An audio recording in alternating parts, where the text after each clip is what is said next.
Hello students, आज हम discuss करेंगे वेंचर एस्टेब्लिशमेंट, उपक्रम की स्थापना।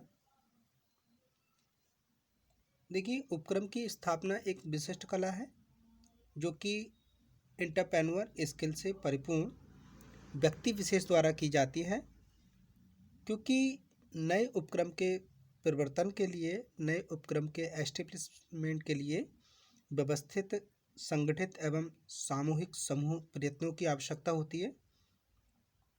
इसलिए बेट्टी ने भी कहा है कि उपक्रम की स्थापना के समय उद्यमी का जो एकमात्र लक्ष्य होता है वो उपक्रम का निर्माण करना नहीं होता, बल्कि उसकी सफलता एवं विस्तार को भी सुनिश्चित करना होता है।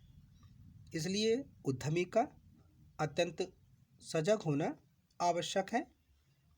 जब कोई नया उपक्रम स्थापित होता है तो न केवल रोजगार, उत्पादन और आय का सृजन होता है, बल्कि वह उपक्रम समाज और राष्ट्र की निरंतर प्रगति एवं विकास में भी महत्वपूर्ण योगदान देता है। उपक्रम साहस, व्यवसाय, व्यापार अथवा सेवा उद्योग की स्थापना, संचालन, विस्तार का एक महत्वपूर्ण क्रिया होती है।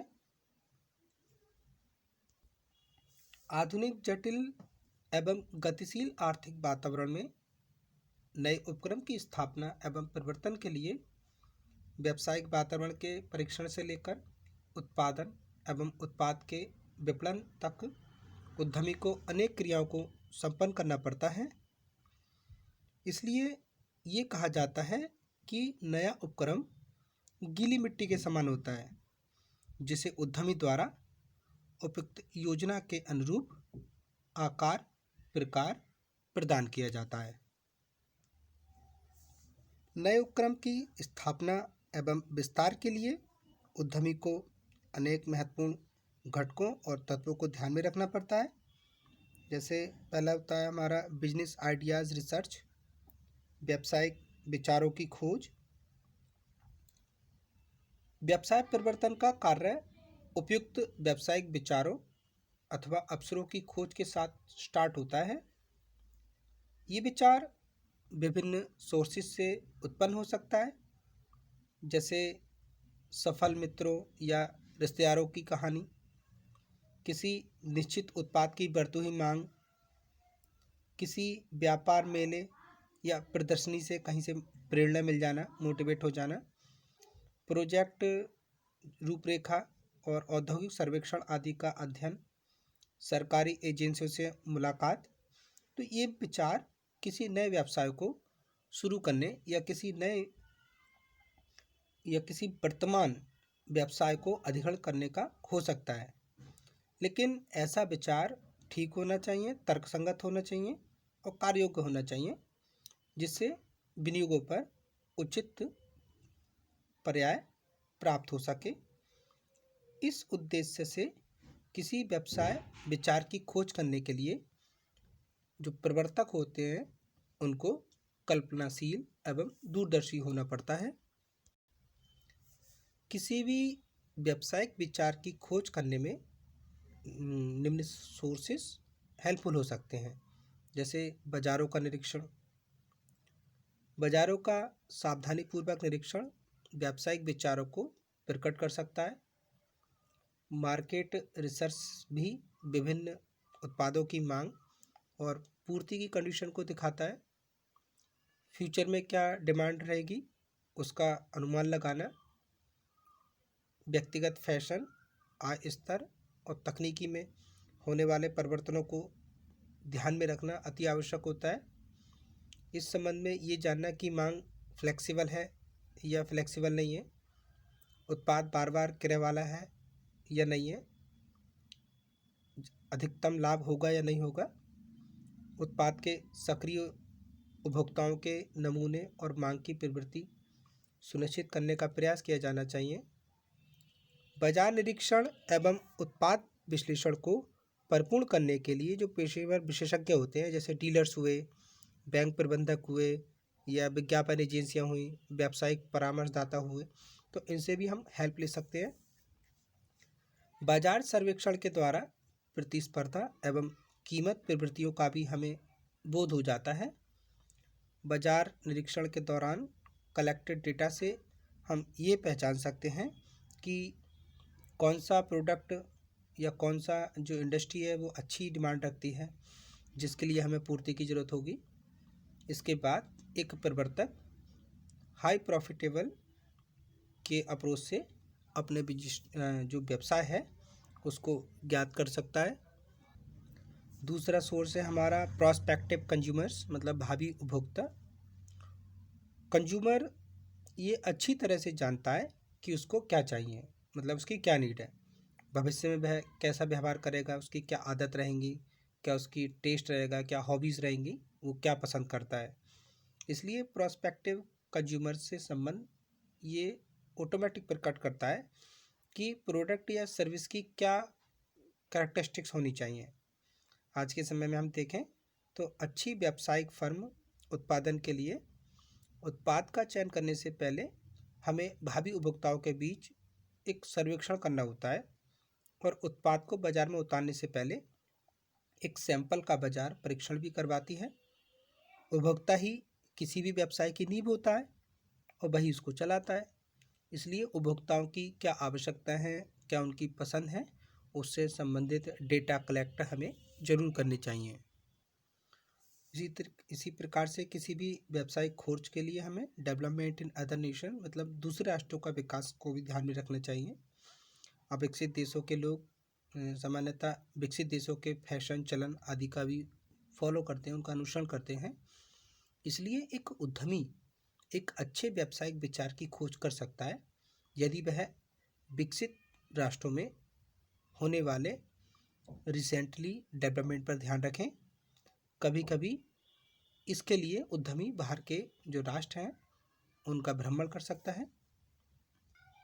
इसके साथ वेरियस गवर्नमेंट एजेंसी होती हैं, विभिन्न सरकारी संस्थाएं।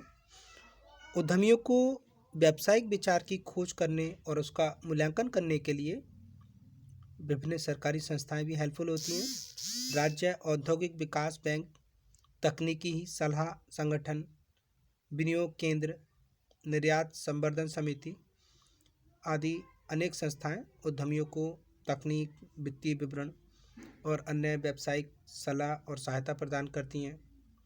सरकार ने जो 5 ईयर्स प्लान्स चलाए हैं, औद्योगिक नीतियां हैं, उनके माध्यम से विनियोग के लिए प्राथमिकता क्षेत्र की पहचान अलग से की है। व्यापार और उद्योग पर प्रकाशित सरकारी प्रकाशन भी नए व्यावसायिक विचार खोजने में काफ़ी हेल्पफुल हो सकते हैं। सरकार द्वारा लघु उद्योग के लिए आरक्षित वस्तुएं भी व्यवसाय के लिए शक्तिशाली सक्रिय क्षेत्रों का सूचक मानी जाती हैं। इसके साथ ट्रेड फेयर्स होते हैं, व्यापारिक मेले। राष्ट्रीय और अंतर्राष्ट्रीय व्यापार मेले व्यावसायिक विचार का अच्छा सोर्सेस होते हैं। इन मेलों में क्या होता है, उत्पादक और डीलर्स अपने जो प्रोडक्ट होते हैं उनका प्रेजेंटेशन करते हैं, जो कि किसी नवीन उत्पाद होते हैं। जैसे दिसंबर 1976 में संगठित भारतीय व्यापार मेला प्राधिकरण इस संबंध में एक शीर्ष संस्था है। ये इन मेले और प्रदर्शनियों को इनवाइट करती है। प्रगति मैदान नई दिल्ली में समय समय पर ऐसे मेले ऑर्गेनाइज किए जाते हैं। इन मेलों में उत्पादन, क्रय, सह संगठन, डीलरशिप, इन विचारों पर सौदा एवं समझौता वार्ता भी होती हैं। किसी भी व्यावसायिक विचार की खोज के लिए परियोजनाओं की रूपरेखा का सूक्ष्म परीक्षण भी आवश्यक है।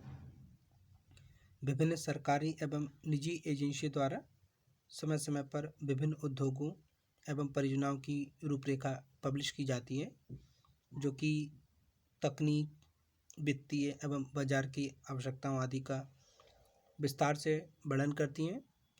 एक उचित व्यवसाय को चुनने में ऐसी परियोजनाओं की रूपरेखा का सूक्ष्म परीक्षण अति आवश्यक है, लेकिन इस कार्य को सफल बनाने के लिए तकनीक एवं अन्य विशेषज्ञों को नियुक्त किया जाना चाहिए। कुछ अन्य सोर्सेज भी हैं।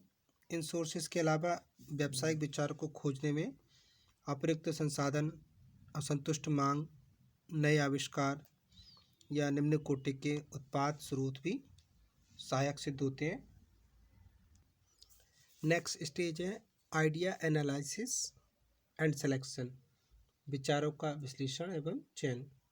तो देखिए, विचारों के चयन से पहले उसका विस्तृत विश्लेषण किया जाता है, जिनको हम निम्न स्टेजों में रखते हैं, जैसे preliminary evolution and idea testing, प्रारंभिक मूल्यांकन एवं विचार परीक्षण। व्यावसायिक विचारों की खोज के बाद उनका एनालिसिस किया जाता है, टेस्टिंग की जाती है। व्यावसायिक विचारों के मूल्यांकन और परीक्षण के लिए कुछ फैक्ट हैं, जैसे टेक्निकल फैसिबिलिटी, तकनीकी सुगमता। टेक्निकल फैसिबिलिटी का मतलब होता है किसी उत्पाद का उत्पादन करने की संभावना है। किसी विचार की तकनीकी की सुगमता का निर्णय मशीनरी एवं यंत्र, श्रम कौशल, कच्चा माल, आवश्यक तकनीकों की उपलब्धता के आधार पर किया जाता है। विभिन्न व्यावसायिक विचारों की तकनीकी सुगमता को मापने के लिए तकनीकी विशेषज्ञों की सलाह एवं सहायता भी आवश्यक होती है। ऐसी और भी फैक्ट हैं, जैसे कमर्शियल वायबिलिटी, वाणिज्यिक सुगमता। विचारों की लाभदायकता को ज्ञात करने के लिए कॉस्ट बेनिफिट एनालिसिस की भी आवश्यकता होती है। प्रस्तावित परियोजनाओं की सजीवता एवं सुअवसरों को आंकने के लिए बाजार दशाओं एवं प्रचलित स्थितियों का विस्तृत अध्ययन किया जाता है। इस परियोजना को सुगमता का अध्ययन कहते हैं। इस अध्ययन के साथ अनेक संगणनाएं करनी होती हैं, जो कि अनुमानित विक्रय मात्रा, संभावित मांग, विक्रय कीमत, उत्पादन लागत, ब्रेक इवन पॉइंट आदि से संबंधित होती है, तथा बाजार विश्लेषक एवं वित्तीय विशेषज्ञों की सेवाओं की भी आवश्यकता होती है। तो आज की वीडियो में इतना ही, इसको हम नेक्स्ट वीडियो में कंप्लीट करेंगे। Thank you very much students.